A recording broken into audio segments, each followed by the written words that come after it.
The house on Calloway Street was never quiet in the way a house should be quiet.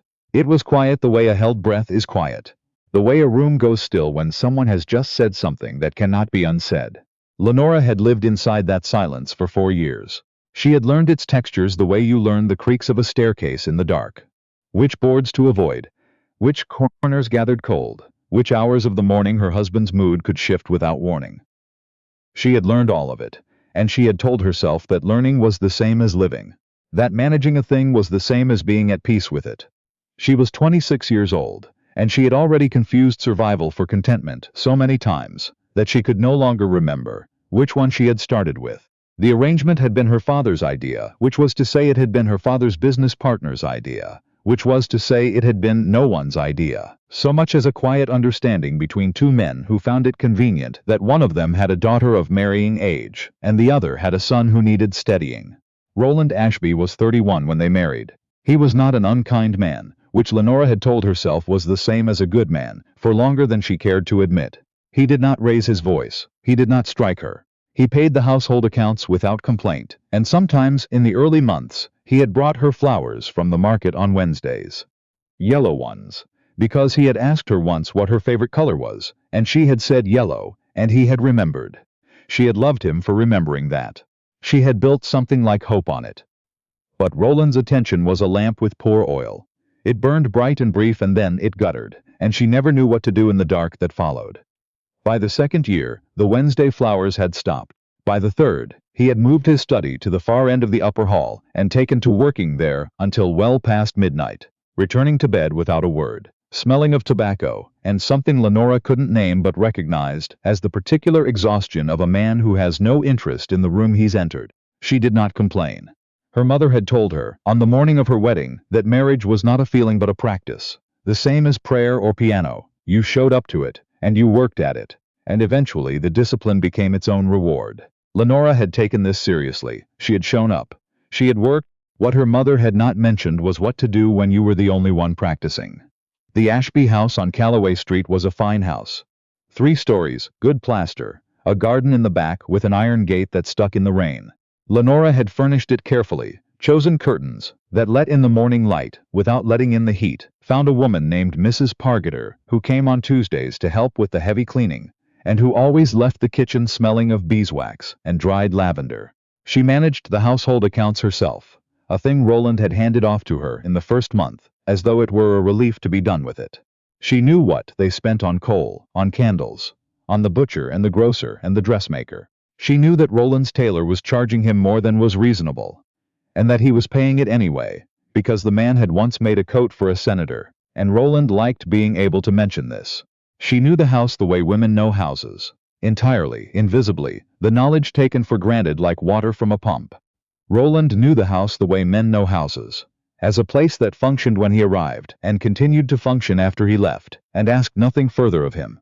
It was a Thursday in October when she heard it. She had come upstairs earlier than usual, a headache pressing behind her eyes from an afternoon spent reworking the household ledger, after discovering that Roland's man of business had made an error in the coal account. An error that would have gone unnoticed for months if she hadn't been paying attention. She had fixed it herself, as she fixed most things, and then she had climbed the stairs slowly, holding the banister, wanting only to lie down in a quiet room. The study door was ajar. She had not noticed Roland's guests arrive. There were 2 of them. She recognized their voices before she saw them, the particular timbre of men who had been at school together and never quite stopped performing for one another.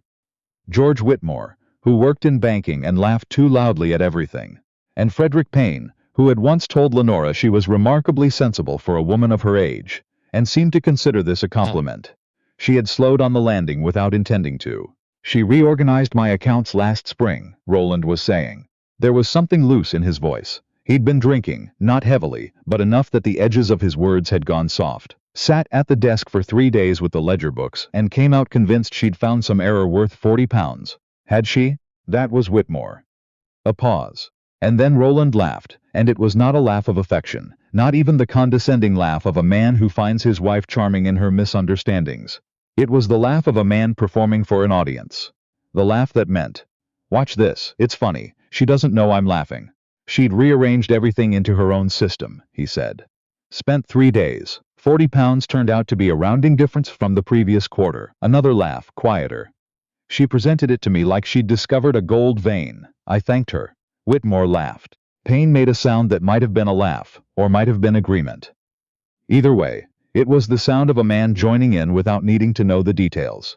She means well, Roland said, and this was the worst of it. The means well, spoken in the tone people use for children who set the table wrong, for dogs who bring you things you didn't ask for. She means well. The conclusion of a man who has already closed the matter. Lenora stood on the landing. She was aware of the wallpaper beside her, a cream pattern with small blue flowers that she had chosen and ordered, and overseen the hanging of. And she thought absurdly that she could name the shop, where it came from, and what she had paid for it, and how many lengths had been required for this haul alone. She thought, £40. The error had been £53 and change. She had found it by tracing an entry from September of the previous year, through 4 subsequent months of records, where it had been quietly compounding. She had spent 3 days, not because she was slow, but because she was thorough, and she had been right. Roland had thanked her. He had thanked her the way you thank someone who brings you a glass of water you didn't ask for. He had set the corrected ledger aside and said, "Well done," and she had actually felt, a warmth at that. She had been grateful for it. She had carried it with her for a week. She stood in the hall and felt something leave her. Not dramatically, it did not rush out of her. It simply departed, the way heat leaves a room when the fire goes low, so gradually you don't notice until you are cold. She went to her room. She closed the door without sound. She sat on the edge of the bed in the dark and she did not cry, because there was nothing in her chest that felt like crying.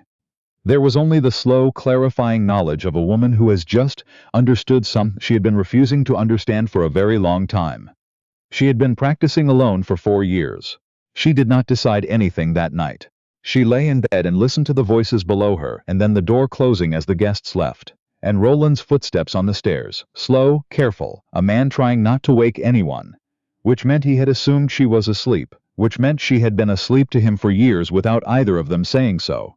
She lay still until his breathing changed, and then, in the dark, she began to think. She had $18 in her household account, separate from the main accounts, money she had set aside over many months from small savings. A shilling here when she found a cheaper supplier for candles, a few dollars there when she negotiated a better rate on linens. She had not saved it with any particular purpose. It had been habit, the habit of a woman who knows, somewhere below conscious thought, that it is wise to have something that is hers alone. She had a cousin in Fredericksburg. Margaret. No, not Margaret. That name belonged to someone else now in her memory. Her cousin's name was Philippa, but Philippa had moved, and Lenora was not certain she could find her quickly. There was also her mother's older sister, a woman named Mrs. Hartwell, who lived outside of Staunton, and whom Lenora had visited twice as a child. She remembered a white house on a hill, and a woman who kept bees, and had strong opinions about the proper way to put up preserves. She had not seen Mrs. Hartwell in 11 years. She thought, would that be enough? She thought, enough for what? And there it was. The question she had been circling for years, the one she kept approaching and then retreating from because to ask it fully was to have to answer it. Enough to leave, enough to start, enough to be, as Mrs. Hartwell had once said of some woman whose name Lenora had forgotten, her own woman. Finally, she fell asleep before she had answered. But in the morning, when she woke, the question was still there. She had expected it to look smaller in daylight. It didn't. She spent 2 weeks making arrangements so quiet that Roland noticed nothing. She went to the small bank on Merchants Row, where she had opened an account 3 years earlier, in her name, with $12 she'd saved from her household allowance, and an iron certainty that no one needed to know about it. She had added to it steadily, carefully, in amounts small enough that they appeared in no record Roland ever reviewed. By the time of that Thursday in October, there was $31 in the account. She had not known, when she started saving, what she was saving for. She knew now. She wrote a letter to Mrs. Hartwell and sent it by the Tuesday post.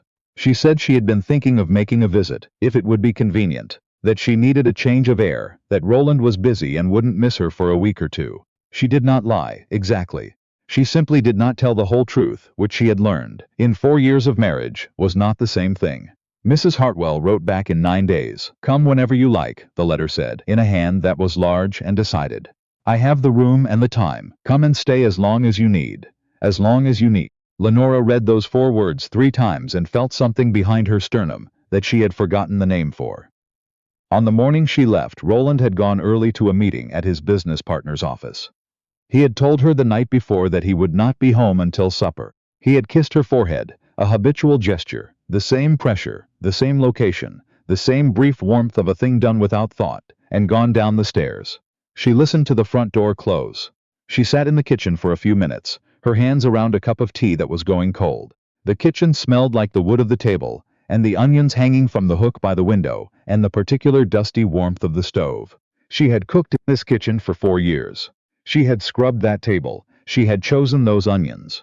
She finished the tea. She stood up. She washed the cup and set it on the rack, because she was not the kind of woman who left dirty cups, even now. Then she went upstairs and picked up the bag she had packed the night before, while Roland slept. It was not a large bag. A change of clothes, her good boots, the letter from Mrs. Hartwell, the small folder of documents she had been quietly assembling, copies of certain records, her marriage certificate. A note she had written herself listing everything she knew, and everything she was owed, and everything she intended to remember. She picked up the bag. She looked around the bedroom. The curtains she had chosen, yellow gold because she had still been hopeful when she bought them. The chair she had reupholstered herself when the original fabric wore through, because it was less expensive, and also because she had needed something to do with her hands during a long winter. The mirror above the vanity, where she had looked at herself every morning for 4 years and practiced, without knowing she was practicing, a kind of composure that she now recognized as armor. She did not feel sad, exactly. She felt the way you feel at the end of a long labor. Scraped clean, tired in the bones, but also strangely light, the way the air gets after a storm has finally come. She went downstairs. She went out the back door, which was faster to the street and quieter besides. She closed the gate behind her. The latch caught on the first try. The coach to Staunton left from the stand on Meridian Street at 8:30. She had enough of the fare and enough left over. She had planned this part carefully, the way she had planned the household accounts, with attention and without sentiment. She sat inside the coach between a woman traveling to visit her daughter and an older man who fell asleep before they had cleared the city limits. The woman, Mrs. Dunmore, she said her name was, though the Dunmore did not appear in any list of names Lenora had been warned against, was talkative in a comfortable way, the kind of person who filled silences not out of nervousness but out of genuine interest in the world and the people moving through it. She asked Lenora where she was headed. To stay with my aunt, Lenora said. It was close enough to true. That's good, Mrs. Dunmore said. Family's good, especially when you need to think. Lenora looked at her. What makes you say that? The woman shrugged pleasantly. You've got the look of someone who's been thinking for a while. No harm in it. Sometimes you just need a different ceiling to think under. Lenora turned to the window. The city had thinned out now, giving way to fields going brown at the edges, with October, tree lines dark against a pale sky. A different ceiling to think under. She had not thought of it that way. She had thought of it as running, or as leaving, or as the thing she had not let herself name. But perhaps it was simply that. A different ceiling. A room where the silence meant rest instead of warning. A place to practice something other than endurance. Mrs. Hartwell met her at the end of the drive, in a canvas apron and boots that had seen considerable use. She was smaller than Lenora remembered. Or perhaps Lenora had grown, not in height, but in some other dimension that made the world seem scaled differently than it once had. Her hair was white now, where it had been gray at Lenora's last visit, and her eyes were the same pale, direct blue that Lenora remembered from childhood, eyes that looked at you and assumed you could handle whatever they were about to say. You look tired, Mrs. Hartwell said by way of greeting. I am, Lenora said. Good. It means you know it. She took the bag from Lenora's hand. Come in and eat something, then you can tell me what happened or not. As you like, there's no schedule here. Lenora followed her up the drive. The White House on the hill was smaller than memory had made it. But the bees were still there. She could hear them. A low hum from the hives at the edge of the garden. The air smelled like turned earth and wood smoke, and something sweet she couldn't identify, but that her body recognized as belonging to a place that meant no harm. She ate. Mrs. Hartwell made tea and did not ask anything, and Lenora talked anyway, slowly at first, and then less slowly, the words coming out of her in a way that surprised her. Not tearfully, not dramatically, but with the strange calm of someone reading aloud from a document they've been afraid to open, and finding that it said, in the end, exactly what they thought it said. When she was done, Mrs. Hartwell was quiet for a moment. The ledger error, she said finally. £53 and change. He thanked you. He thanked me. Mrs. Hartwell set down her cup. Men like that, she said. They're not cruel, they're something worse. They're careless. She said it without heat. As a fact. Cruelty you can argue with. Carelessness just erodes you. Lenora looked at the table. I stayed 4 years. You stayed as long as you believed it could be different.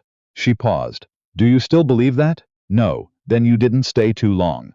You stayed exactly as long as it took you to know. She had been at the house on the hill for 11 days when a letter arrived with Roland's handwriting on the envelope. She held it for a long time before she opened it. It was not what she had expected. There was no anger in it, no accusation.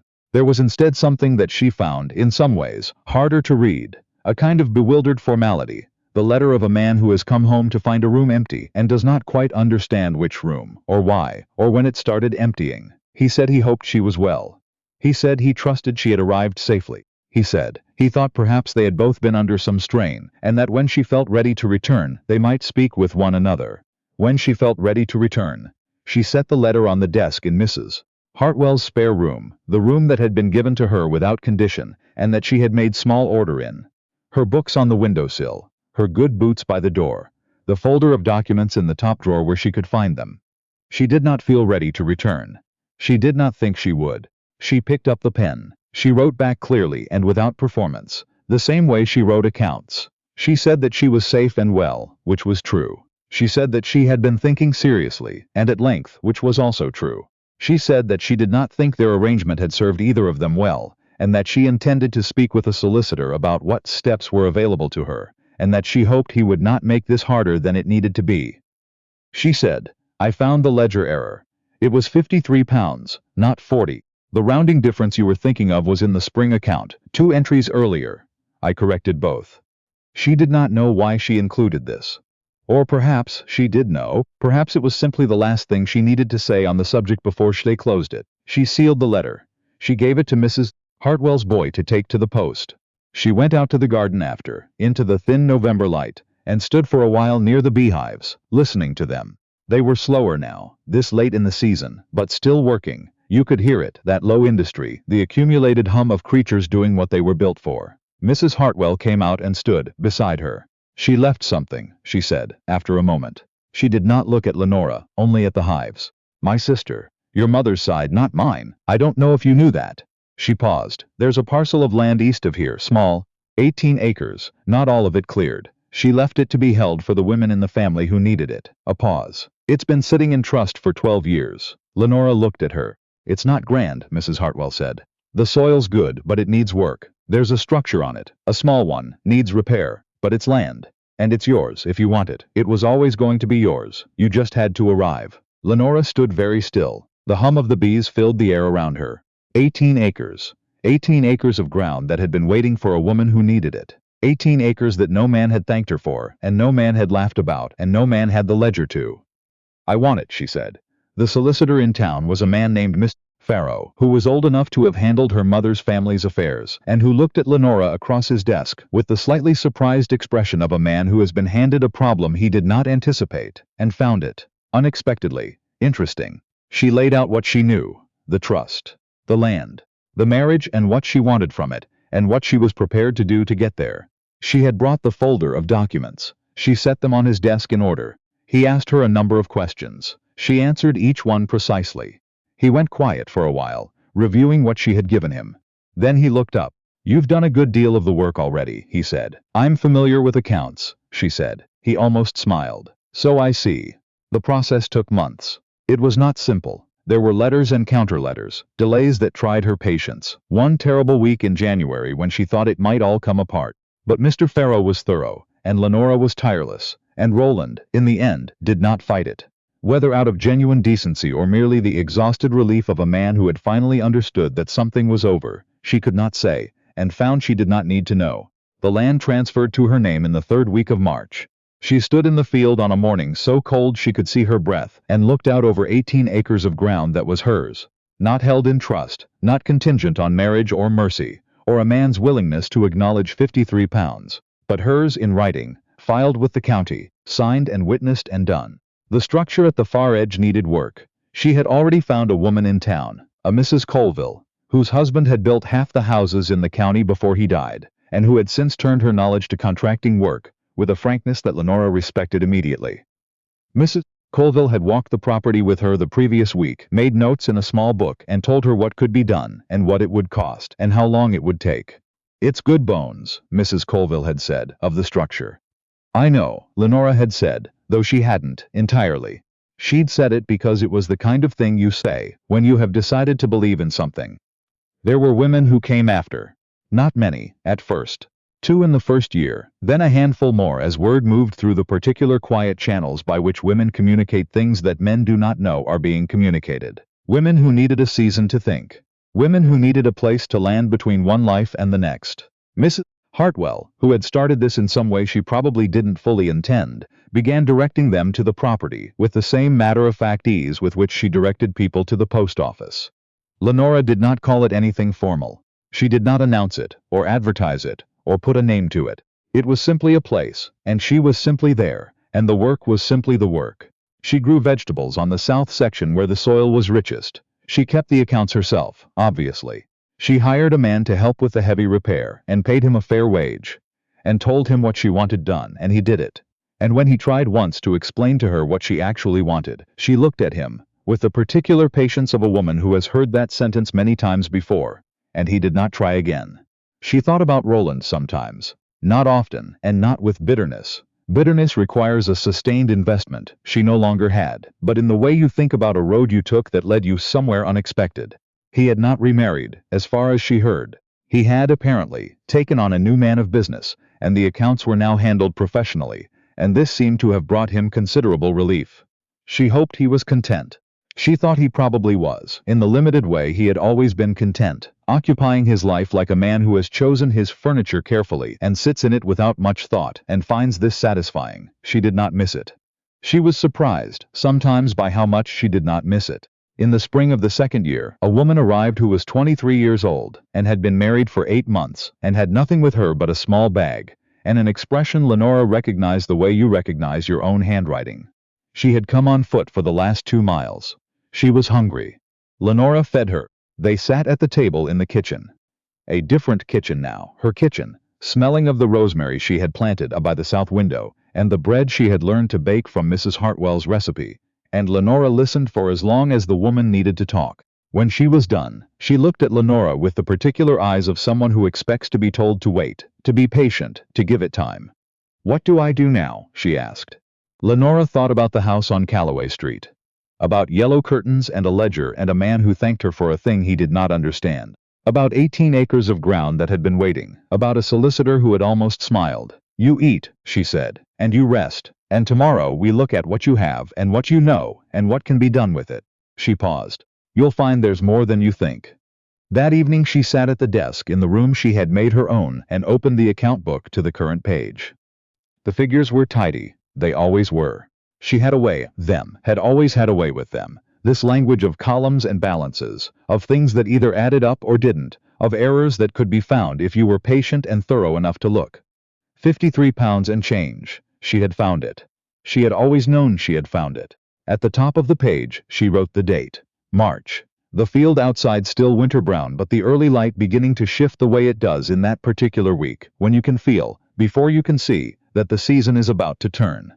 She closed the account book. She picked up the pen again and opened a different one. Blank, new, the kind with a cover that would last for years. She wrote a name at the top of the first page. Not a title, not a heading. Just a name, the name her mother had given her, the name she had been called before she was called Mrs. Ashby, the name that had waited patiently through 4 years of a silence that was never quite peace. The name she was writing down now so she would not misplace it again. Lenora. She looked at it for a moment. Then she began.